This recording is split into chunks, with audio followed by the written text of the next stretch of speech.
on? Ready back there? Ready? All right.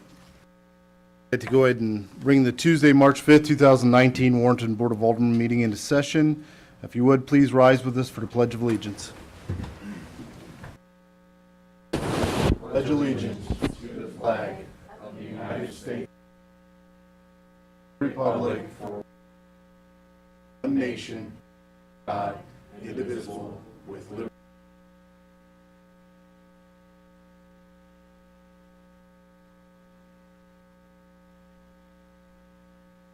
Guys, I'm going to apologize ahead of time, and I'm going to let you know it's my fault.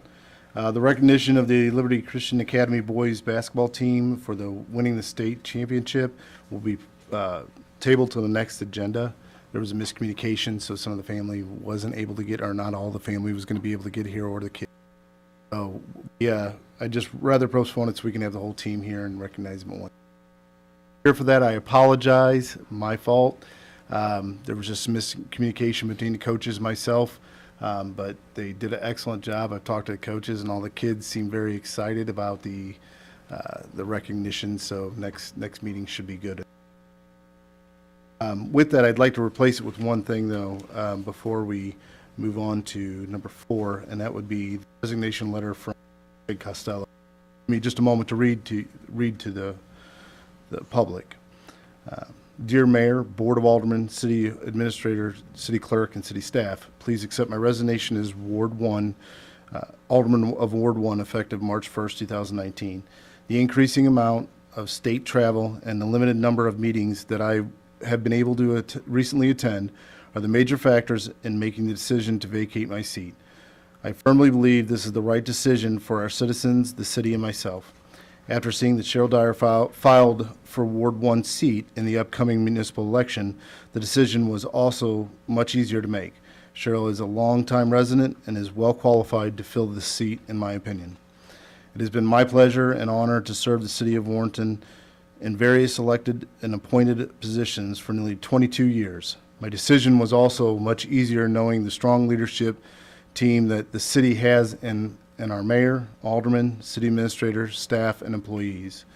Please accept my thanks and appreciation in allowing me to serve with such a well-respected public entity. Sincerely, Greg Costello. So with that, Dyer is running unopposed. There have been no write-ins, and I think the right and good thing to do would be to appoint her early. So that is my choice. I will be asking for that as a agenda item for approval, but I believe, in my opinion, that is the way we need to go. Asking for a motion. Motion that we would appoint you to the position. Second. Motion is made by Alderman Ock, seconded by Alderman Shellharvey. Roll call vote.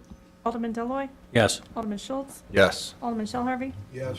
Alderman Ock, Yes. Alderman Miller. Yes. Motion passes 5-0. And with that, I believe we'll do the oath of office. If you will accept. Do you accept? I do. Well, I appreciate that.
That being said, before we move on to item 6, I will say, anybody who hasn't either been at one of the meetings or hasn't watched it on YouTube, Cheryl has made herself available to make or attend several of the past meetings just to get acquainted with what she needed to be doing and where she needed to be, and that was very much appreciated by us.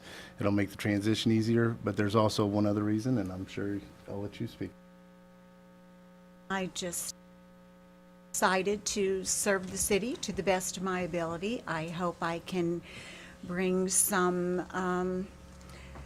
new thoughts, and I'm Glad to have you. Next item on the agenda will be the consent agenda items. We have the regular meeting minutes from February 19th, 2019. I'll entertain a motion to approve the consent agenda items as submitted. So moved. Second. Motion made by Alderman Deloy, seconded by Alderman Schultz. Roll call vote. Schultz, Yes. Harvey, Yes. Dyer, sorry. Alderman Ock, Yes. Alderman Miller, Yes. Alderman Deloy. Yes. That's a 6-0. Next on the agenda will be hearing from the public. We ask that if you have something to say, please come up to the podium, state your name so we have it on record, and we'll give you 5 minutes to speak on anything you'd like to speak on.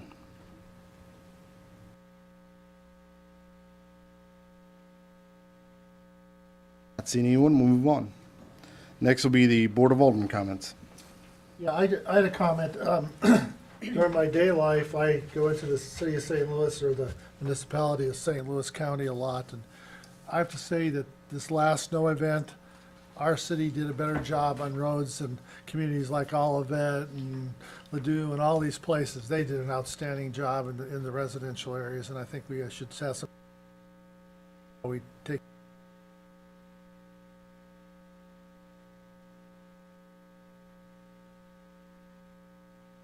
Mayor, I have one comment. The Downtown Business Association is going to have the town hall meeting March 11th at the high school commons to get input from the citizens of the community and everyone regarding items they would like to see downtown and how to renovate downtown. We have an organization called Missouri Main Street Association that we've partnered with, and they're going to be there.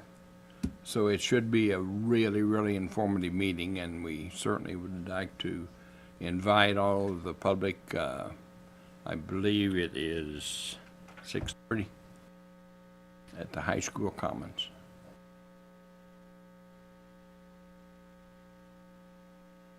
Recap that, March 11th, 2019, at 6:30 PM at the Warren County R3 High School Commons area. Is that correct? Anyone else?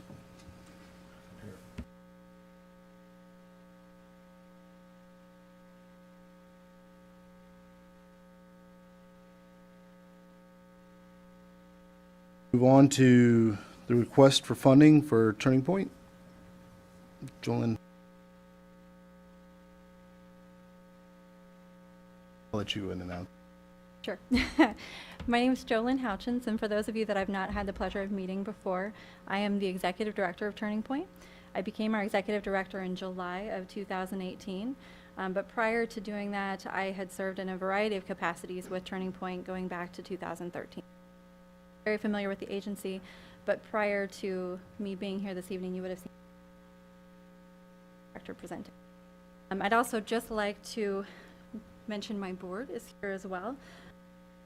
We have a very committed board that definitely supports our mission, and are incredibly active in helping us to get our word out to the community and to develop and be responsive to the needs of our Warrenton community as well as the folks that we serve. So one thing I'd also like to point out as I get ready to start talking is in communicating with Terry about getting onto the agenda. We were made aware that there was $3,900 in the budget that was made available after Ellen last presented, and so I'm actively working with her to provide the information you all need to go ahead and release that funding, just to let you all know that.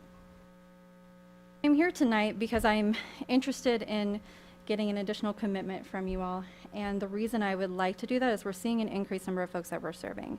So from our last fiscal year, 2017 to 2018, and just to let you know, our fiscal year runs July 1 to June 30th. So from fiscal year 2017 to fiscal year 2018, in our total numbers served, we saw a 48% increase, which was just really astounding for us. And part of that is due to us increasing the number of beds in our shelter.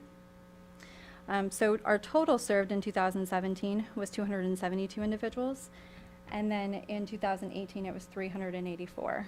Now likewise, we saw an increase in the number of Warrenton City residents that we were also serving. So in 2017 we served 48 individuals. In 2018 we served 59 individuals. We anticipate that as we continue to move forward that we will serve an increasing number of individuals. One of the things that we've been actively doing over these years is trying to improve our programming. So one of the changes between these 2 years is we are now providing on-site counseling for free. And for those of you that aren't terribly familiar with us, everything we do is provided at no cost to the victims that are coming to us. And also, everything we do is confidential, and we're open 24/7. So these numbers represent, so for 2018, 59 individuals that would have identified as a victim of domestic violence, sexual violence, or human trafficking that lived in Warrenton City that came to us seeking help, and we would have provided a variety of services to that person. So some of those folks will utilize our shelter. We have a 30-bed shelter, and we do not have a cap on the number of days that a person can stay with us. So some folks, it may be just a very short respite. Maybe they have a sister that's going to make a bedroom available for them, and so they may stay with us for 2 weeks. Others we've had stay with us for upwards of 8 months, because we recognize that for folks it's really challenging to stabilize a life when you're trying to leave from a violent situation. And so we're trying to be there to provide the support, the advocacy, and those basic needs that are so critically important as you're trying to move away from trauma. To go a little deeper into the numbers, during 2018 we served 15 adults and 18 children, and we provided 5,507 bed nights to those folks. So those folks stayed around for a while. When we talk about bed nights, that's one person in a bed each night counted consecutively throughout the year. Excuse me, I said 5,507. We provided 720. Goodness, that number doesn't make sense if I say the 5,000 number. That was our total bed nights. Total bed nights for Warrenton residents were 720 bed nights. So those are folks that are utilizing our shelter.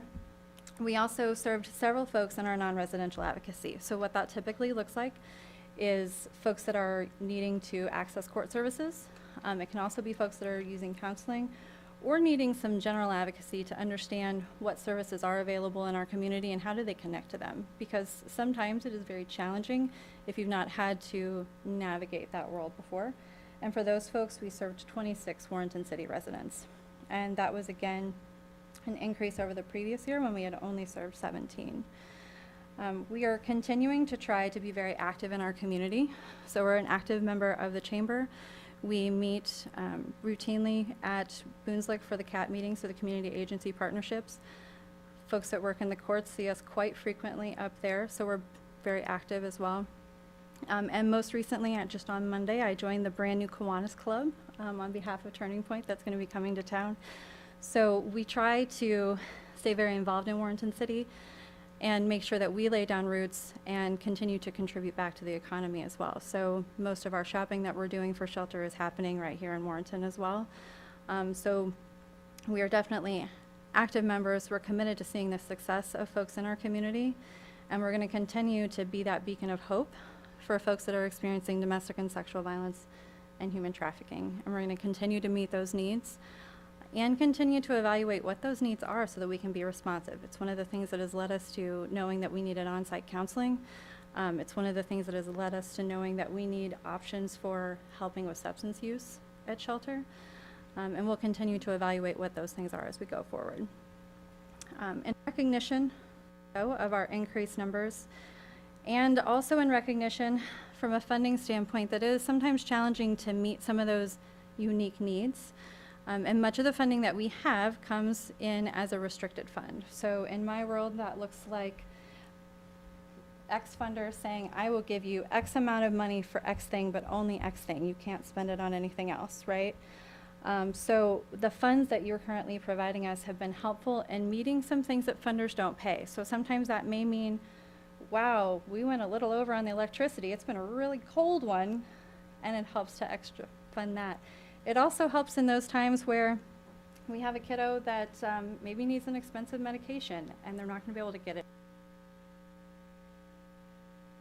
So unrestricted funding allows us the versatility to be able to meet those needs, provide for residents that we might otherwise be challenged.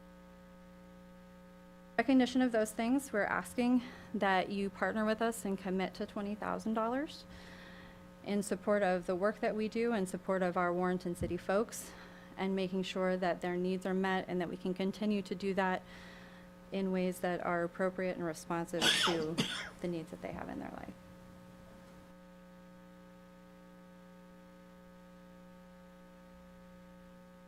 The whole process is that request is given, and then the city council will consider it through the budget process. So I think that's a fair. Are there any questions I can answer before I leave the podium? I do have one. Sure.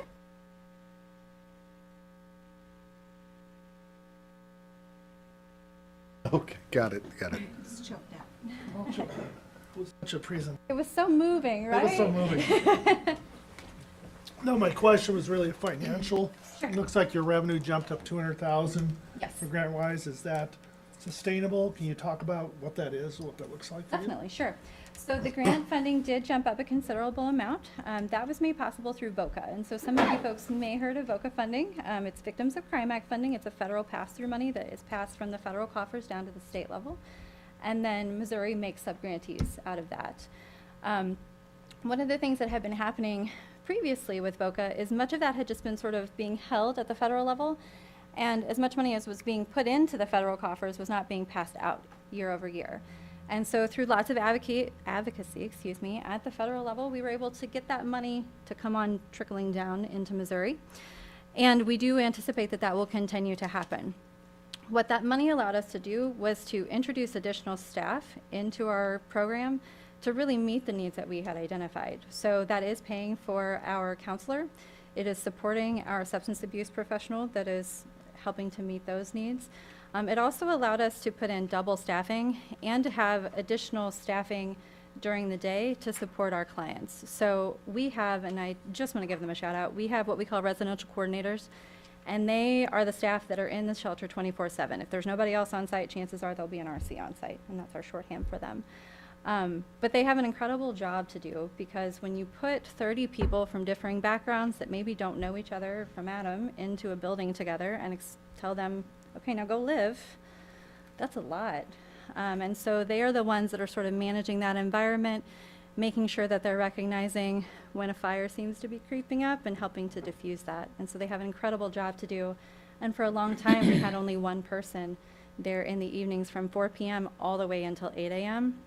with so very many people in the building. So that funding helped us to also introduce additional staff into that space as well, which has been wildly helpful for us. But we do anticipate, based upon what we're hearing from our own folks at the state level and sort of what we're hearing coming down from the federal level, that that will be consistent and that we'll be able to count on that going forward. Questions? I have a question. Do I understand correctly that you bring folks from St. Louis County, Charles County, surrounding whatever period of time to get through crisis? Or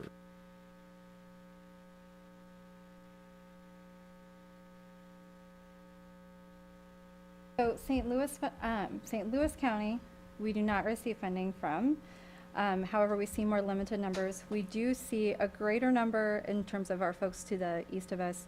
We see a greater number of folks coming from St. Charles County, and we do receive funding from 2 different streams in St. Charles. So we receive Charles Marriage and Dissolution funds, and we also receive funding from St. Charles Community Assistance Board. numbers that you,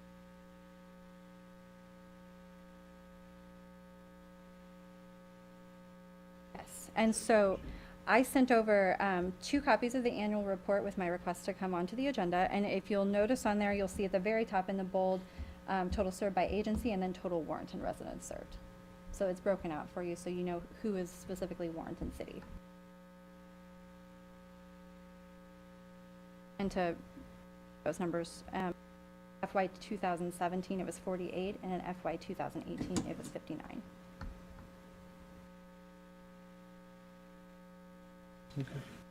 Any other questions?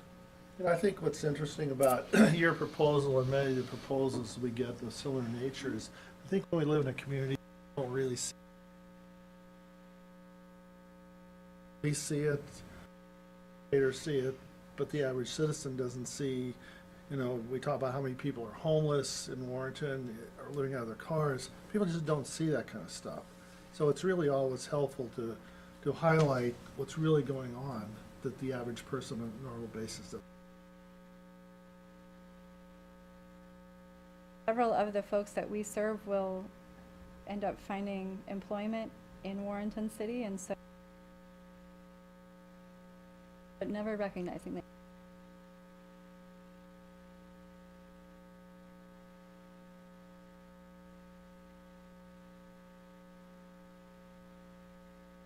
So everyone that comes into our shelter, by federal definition, is a homeless person. But we do see some amount of folks that are experiencing homelessness. Interestingly enough, we also participate with the Continuum of Care, the Tri-County that's primarily we meet in St. Charles. Just did our homeless count. Now the bulk of the folks that get counted oftentimes will come from our shelter because we're counting everyone that is in shelter that night. But our staff participate in going out to also seek out, are there folks that are homeless on our streets? Are there folks that are homeless? Fortunately, this year, so we do not see a lot of folks, but we see evidence of folks that are living in home. There are times where folks will call us and their primary concern will be that they're experiencing homelessness, but they may also say later, well, it was because I got kicked out of my sister's house, but I ended up at my sister's house because I couldn't stay at home anymore because it was too violent. And so many times we see that there's some sort of track back to violence occurring in their lives that has caused them to be displaced and have a hard time getting. Other times we will see families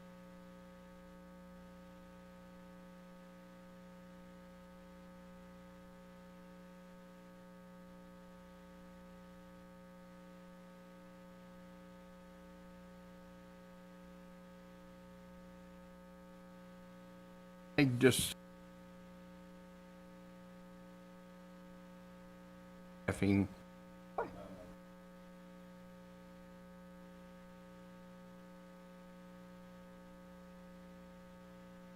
So, to back for a minute, we have a shelter that's 30 bed. We also offer a full range of other services, and some of those we kind of consider outreach, which just means that. And so the way that the staffing looks is I'm our executive director, as I shared. We have a programs manager. Her name is Rosie Jones, and she helps to oversee our programming to make sure that it is responsive, and she also supervises some of our outreach staff to make sure that they have the supervision and the guidance that they need to do their jobs well. Our folks on the outreach staff, one of those is Rebecca Thompson, and she is our court advocate.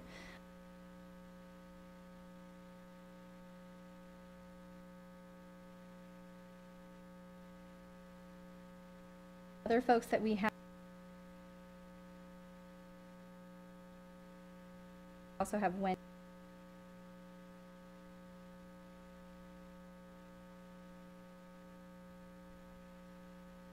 That is very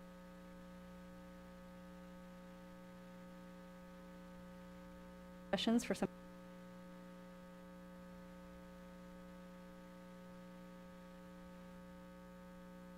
I also have a person that handles our data, and we make a lot of it, so I want to give her a shout out. Her name is Jen. and all of that, and make sure that we have the information that we need to be able to make decisions about how we're serving folks and what trends look like. So she's handling that. Over on our shelter side, we have Lisa.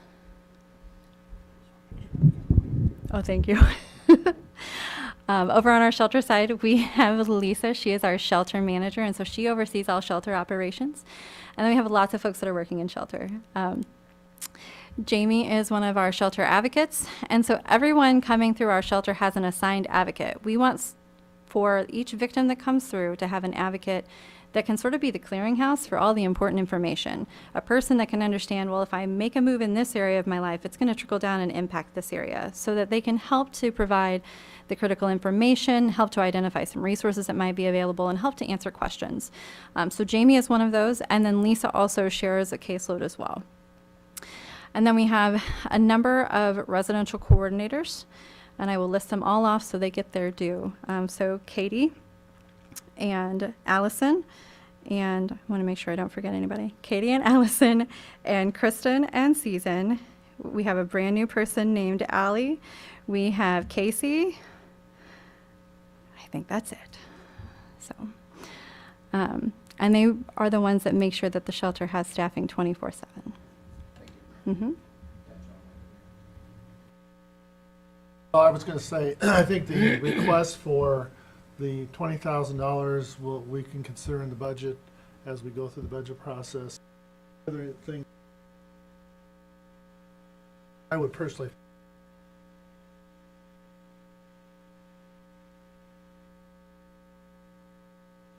because I don't, what I read from your notes, I think there's a little bit more discussion about that, and I'm not clear on it. So to me, if you could get us something, and maybe we defer a decision on that till the next meeting, or didn't want that. Other questions I can field for us? Okay, thank you The all. information. I appreciate it. Next, we'll hear from the Director of Operations Finance Officer, Terry Thorne. Or actually, I'm sorry, that's a wrong title. City Administrator, Terry Thorne. I got to get used to this. On anything. Recently, a planning meeting held, discussed holidays for our employees. One of those discussions was related to the fact that there are 4 paid holidays, which are really the president's birthdays and Columbus Day, that the city currently does not provide for the staff.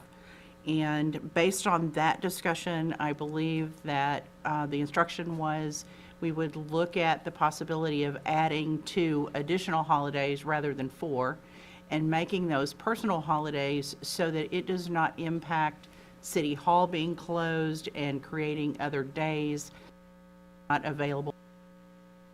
Personal holidays tested, department head, time during the person being off on a personal holiday as opposed to a holiday that the whole office is closed does not create situations where residents don't have access. So there is an ordinance on later in the agenda tonight, so that you can consider approval of adding those 2 additional holidays that we had previously discussed. Questions or comments on that? The next item I have, service agreement, Greater Warren County Economic Development Council. We have been working on this for several months, and Peggy Rogers presented this to their group, I believe, on Tuesday. And they have agreed to her signing this, and have agreed with the conditions of the service agreement that we put together. Those conditions were that there would be a $15,000 fee, which is their required fee for a city of our size. It would be for a 1-year period, and that's for their services to help us recruit industrial development or manufacturing to our city, and to work with us on other recruiting for new businesses and that sort of thing. So it's an economic development type situation. and to provide assistance if we need guidance and information to help improve maybe existing businesses that want to expand or something of that nature. I did talk to Peggy this morning when she brought this agreement over, because what we had proposed was an agreement that would be effective upon their approval and your approval of the agreement, and it would apply for a one-year period. Their typical period starts July 1st and ends June 30. So what we agreed upon was for this period, we will prorate it from the time that it's approved through the end of June, and then we will get on their regular cycle starting July 1. So it would not be the full $15,000 for this short period, but we would include in next year's budget the $15,000 so that we get on the right annual period to work with their records. The other side of that was that we had talked about providing $5,000 for sponsorship of a workshop that their consultants are putting together, and that's really related to the opportunity zones that were created, which Warrenton is a part of. Back last year, they had the opportunity to present and get approved by, I believe it was by the state, and we fall within that. There's some distinctive benefits for investors within the zone, and it's a very difficult topic to understand all the nuances. So they're working on putting together a workshop to invite real estate professionals, potential investors, anyone who would be a resource for someone who's interested in making that investment, so that the word gets out, which we believe, they believe, will bring development to the Warrenton area because of this ability to be affected by this opportunity zone. So they don't have that yet scheduled. They'd hoped to do it early this year, but it is so intricate, and putting all of that information together proved a very big task. So they're still working on it. We would be billed for that at the time that they actually get a date set and have the presentation ready. But this is definitely a very large step forward to get this put back into play, and something that's acceptable both to the EDC members as well as the city. So I would ask for your approval for the mayor to sign the service agreement with the Greater Warren County Economic Development Council. This will be a bill later on. Have a bill for this, Melody? Yes. Okay, it's a bill later on. I did not know. But I'd be happy to answer any questions that I can answer related to this. I did provide you at your desk with some information that Peggy brought over. I thought it was very interesting. It's related to what they have found are the things that are important to people who are looking at coming to the community and looking for sites. I think it provides a lot of really good basic information to know what it is that potential businesses are looking for out there that are looking for a place to relocate. Any questions or comments on any of it? I think it's incumbent upon ourselves, as we're doing now, to work with the organization to, yeah, we all have the same idea in mind, is to make Warrenton, a surrounding area, successful. We're doing it with retail and sales tax, and they're looking at companies for jobs, that sort of thing. So I think it's good that we're working together, and this relationship will be fruitful. I would just like to say that I was at the annual meeting last year. I was both disappointed and disturbed that the city was not part of the annual meeting. I think the impact that the economic development group can have upon the things that bring to this city is significant. I think it's important that the city work not only with them, but with the county and the school district, and pull all of these entities together to make us successful, because no one group can do this without help from the others. And I think getting back into the Greater Warren County economic development is critical to the things that the city needs to do to move forward. So. Comments? The only other thing I have for you this evening is just to let you know that later on this evening, there is an ordinance for the MoDOT cost share agreement. This is the agreement for the sidewalk project on North Highway 47.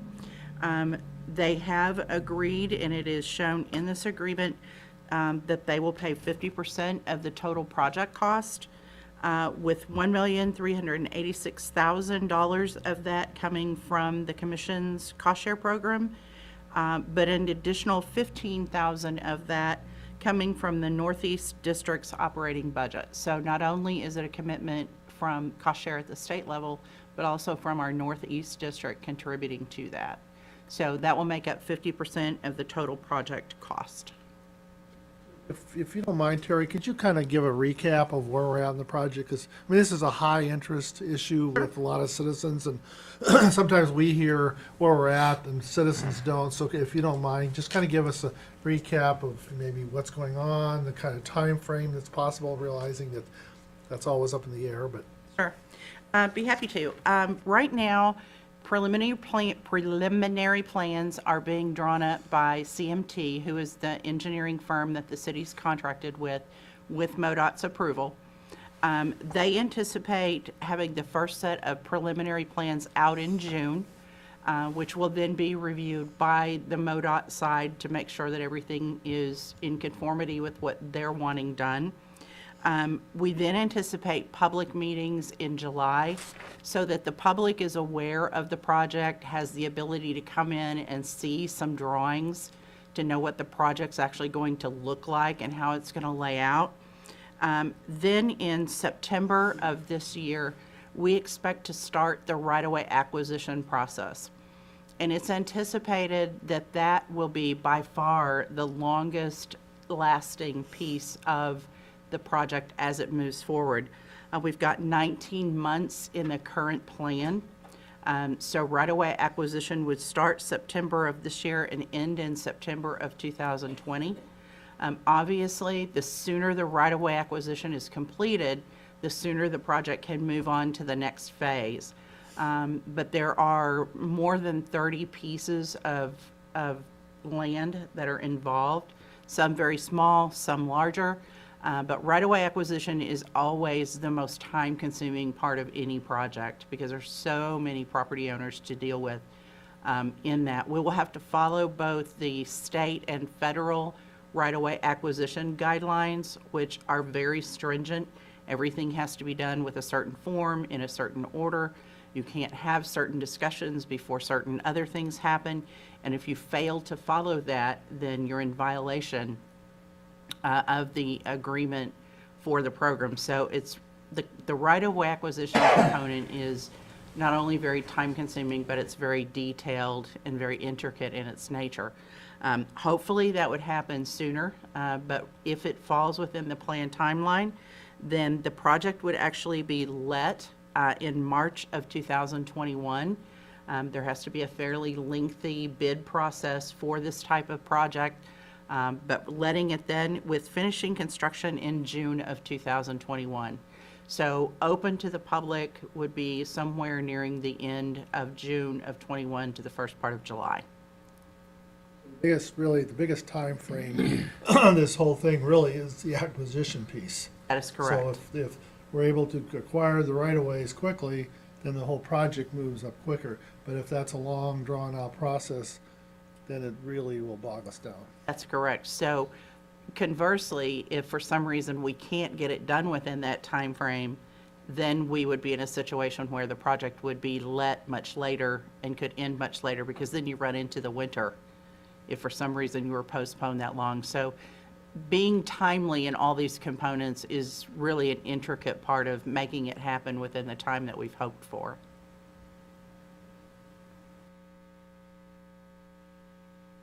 Any other questions? That's all I have this evening. Thank you. Thank you. Next, we'll hear from Director of Operations, Brandy Walters. Good evening, Mayor and Board. The first thing that I have is your monthly report for administration. We currently, in January, we had one accident, but it was a report only. So it was just a gentleman fell on the ice with no injuries. In February, we didn't have any accidents. We are currently, as you know, working on the newsletter for spring. So any of your articles that you want to put in, we need those by Friday.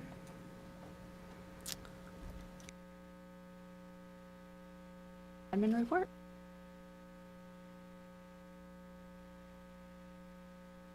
Questions? Okay, the next thing that I have for you is the annual renewal for our workman's comp. That is actually increased this year by over $29,000. The reason for the increase this year, the payroll was increased by about $100,000. And then our biggest increase was because of the experience mod, which went from 0.76 to 1.27. Due to the fact that we had 2 accidents that are now in that experience mod. The piece that fell off wasn't near as bad, and the one that went on was a lot higher. I have Julie here from Tri-County. I have a question for Julie, so when we talk about the length of time where experience drops and experience adds, what, is that a 5-year or is it a 7-year time? It's actually 3 years. It's 3 years. Yes, it doesn't take into account the most recently completed year, but it's the 3 years prior to that.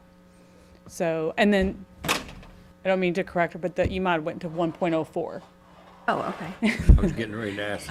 I was just like, well, that was a big jump, but that still constitutes 28% of an increase. So when NCCI looks at an experience modification, they definitely are looking at the claims that happened in that 3-year period that we talked about, and they compare it to other municipalities such as yourself.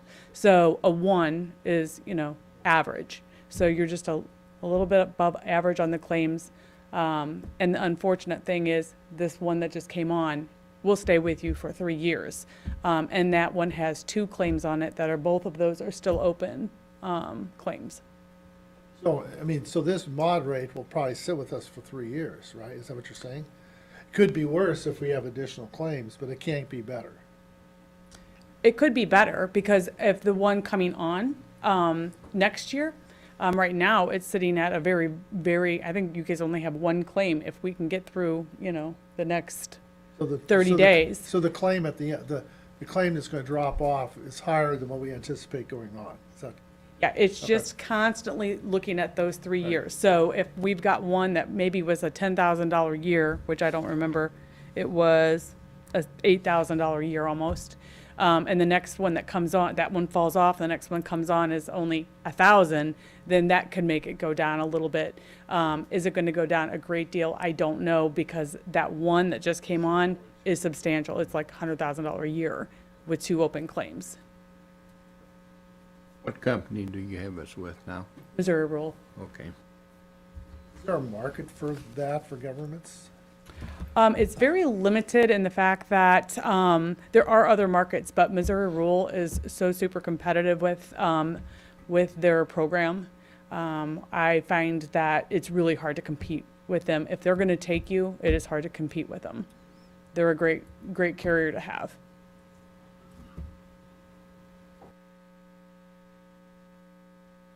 Does anybody have questions for me? Currently have anyone accruing lost time days due to an injury? No? Okay. Questions?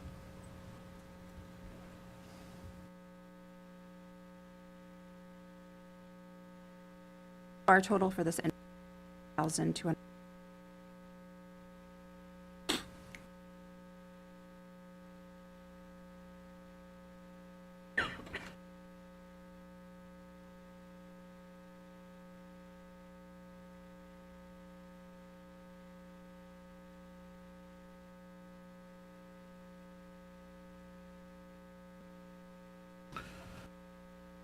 Without any other questions or comments, I'll entertain a motion to approve the workers' comp renewal in the amount of $90,258. So moved. Second. Motion made by Alderman Miller, seconded by Alderman Schultz. Roll call vote. Alderman Dyer, Yes. Alderman Ock, Yes. Alderman Miller, Yes. Alderman Deloy, Yes. Alderman Schultz, Alderman Shell Harvey. Yes. Motion passes 6-0. The only other thing I have for you is we have the Easter egg hunt coming up April 6th. 6th. Yes, Where and what time? at Bingley Wood, 11 o'clock.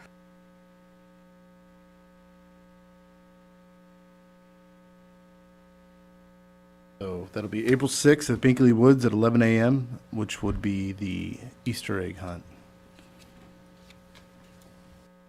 Dressing up as the bunny. I have a bunny already. You can still dress up as a If you would bunny. like to dress Yeah, I up, you're think more you than should. welcome. I think Brad makes a great bunny, but whatever. Wear snowshoes and coats and hats and gloves. Let's not and- wish that upon that. That's all I Thank- have. Thank you. Thank you, Brandy. Next, we'll hear from Finance Officer Dana Belaska. Evening, Mayor and Board. You have before you a list of claims for your approval, $176,562.93. Were there any questions regarding those list of claims?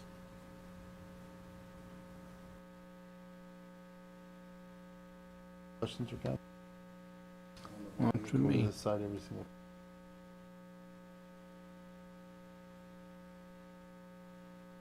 I'll entertain a motion to approve the accounts payable in the amount of $176,562.93. So moved. Second.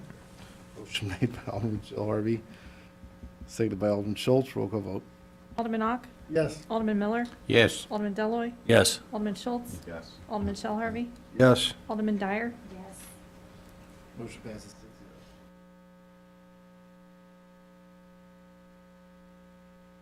Item on the agenda is the financial report for the month of January 2019. In the general fund, you'll notice that revenues are about $31,000 below budget. Combination of items there, property tax is about $12,000 below, sales tax about 3% below at this point. Franchise fees are running about 5.9% or $21,000 above budget. Police fines are running above budget, about $67,000. Pool income is below budget at this point. We're just waiting to see how that adjusts out for the year. So those are key items in the general fund revenues. In the general fund expenses, overall, those expenses currently are $368,000 below budget. With personnel-related items due to vacancies and other issues over the general fund, that makes up $180,000 of that 368 that's below budget. Other items are just kind of a mix of supplies and maintenance, and most of that's just timing. They still expect to spend those funds by year end. In the capital expense category, you'll notice that that is below budget right now, and again, with the pool park project just about wrapped up over there, they're just starting to get going on some of the other projects they had in the budget for this year. Water and sewer fund, revenues are about $30,000 above budget, and operating expenditures for the water and sewer fund are about $159,000 below budget. Again, personnel vacancies and supplies and maintenance. With them too, in the capital category, while it is below budget right now, we do anticipate those funds will be spent by year end. In the capital sales tax fund, their revenues are running right about at budget, and the spending is just a little lower in that capital area, and again, we expect to spend all the funds by year end. Are there any questions related to those January financial reports? Comments? Thank you. Next, we'll hear from Grounds and Maintenance Director Brad Boozy-Cruz. Meeting, Mayor and Board. Tonight I have the bid tabs for our field drag. This is a sole vendor product that we did a lot of research about this, and we've came up with this as the one we want. It can do the most for what most bang for our buck, I guess what I want to say. The budget amount was $18,000. The bid came in at $18,164, and that was due to the steel price increase from June of last year, so we're a little bit on that, but that is going to come out of our repair and maintenance budget, so I'm asking for your approval tonight. Questions on that? All right, I'll entertain a motion to award the field drag bid to ABI Sports Turf in the amount of $18,164, the sole vendor. So moved. Second. Made by Alderman Schultz, seconded by Alderman Dyer. Roll call vote. Alderman Miller, Yes. Alderman Deloy, Yes. Alderman Schultz, Yes. Alderman Shell Harvey, Yes. Alderman Dyer, Yes. Alderman Ock. Yes. Motion passes 6-0. Thank you very much. We've arrived at that time for bills to ordinance. I will entertain a motion for the first reading of bill number 05-19. So moved. Second. Motion made by Alderman Deloy, seconded by Alderman Shelby. An ordinance authorizing execution of an agreement between the City of Warrenton, Missouri and the Missouri Highway and Transportation Commission for the Route 47 Sidewalk Improvement Project. I'll entertain a motion for the second reading and passage of bill number 50-19. So moved. Second. Motion made by Alderman Schultz, seconded by Alderman Miller. An ordinance authorizing execution of an agreement between the City of Warrenton, Missouri and the Missouri Highway and Transportation Commission for the Route 47 Sidewalk Improvement Project. Roll call vote. Alderman Deloy, Yes. Alderman Schultz, Yes. Alderman Shell Harvey, Yes. Alderman Dyer, Yes. Alderman Ock, Yes. Alderman Miller. Yes. Bill passes 6-0. I'll entertain a motion for the first reading of bill number 06-19. So moved. Second. Motion made by Alderman Deloy, seconded by Alderman Schultz. An ordinance amending section 125.050 titled Holidays of the Municipal Code of the City of Warrenton, Missouri by adding 2 additional personal holidays. I'll entertain a motion for the second reading and passage of bill number 06-19. So moved. Second. Motion made by Alderman Miller, seconded by Alderman Dyer. An ordinance amending section 125.050 titled Holidays of the Municipal Code of the City of Warrenton, Missouri by adding 2 additional personal holidays. Roll call vote. Alderman Schultz, Yes. Alderman Shell Harvey, Yes. Alderman Dyer, Yes. Alderman Ock, Yes. Alderman Miller, Yes. Alderman Deloy. Yes. Bill passes 6-0. We'll make the quick comment. I didn't even ask. Would you prefer to be addressed as alderperson or No. alderman?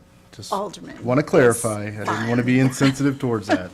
No, Alderman is just fine. We'll move on to the next bill. Thank you. I'll entertain a motion for the first reading of bill number 07-19. So moved. Second.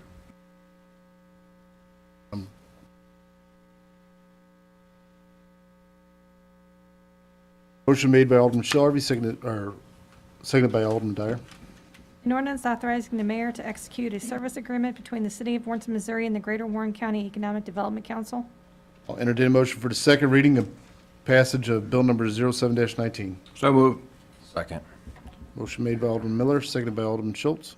Ordinance authorizing the mayor to execute a service agreement between the City of Warrenton, Missouri and the Greater Warren County Economic Development Council. Roll call vote. Alderman Shell Harvey, Yes. Alderman Dyer, Yes. Alderman Ock, Yes. Alderman Miller, Yes. Alderman Deloy, Yes. Alderman Schultz. Yes. Bill passes 6-0. I will entertain a motion to close the regular Board of Aldermen meeting. So moved. Second.